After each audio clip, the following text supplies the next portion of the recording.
There are places in the northern forest where silence feels unnatural, where the trees seem to lean inward, and where survival itself becomes a test of morality. Some legends warn of monsters that stalk from the shadows. Others warn of what happens when people cross a line they can never return from. This is one of those legends.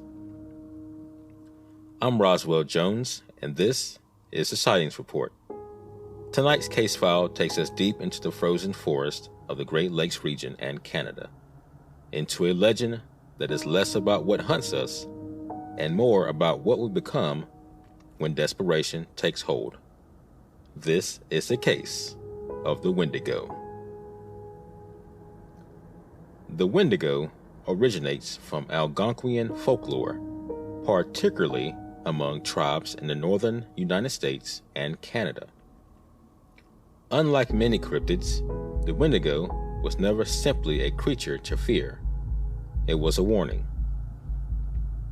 a symbol of greed, of isolation, of survival at any cost.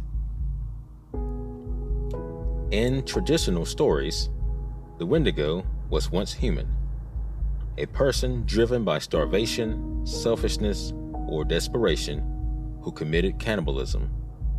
That act transformed them, body and spirit, into something monstrous. Descriptions vary, but common traits remain: emaciated features, an unnatural hunger, a heart frozen solid. The Wendigo was said to roam the forest endlessly, never satisfied, never full. It's important to understand the Wendigo as a moral legend, not just a monster story. It reinforced social boundaries and survival ethics during brutal winters. The message was clear. Some acts ensure survival, but destroy humanity. Over time, the legend shifted. The Wendigo became less symbolic and more physical. Tales emerged of towering creatures, skeletal and animalistic, seen in remote forests. In popular culture, the Wendigo transformed again into a cryptid, a horror icon, and a creature of pure malice.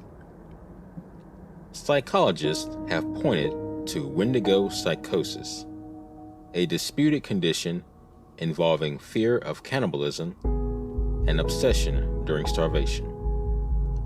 Others suggest misidentified animals, isolation-induced paranoia, or folklore amplification. But none of these explanations fully erase the legend's persistence. The Wendigo does not chase cities. It does not announce itself.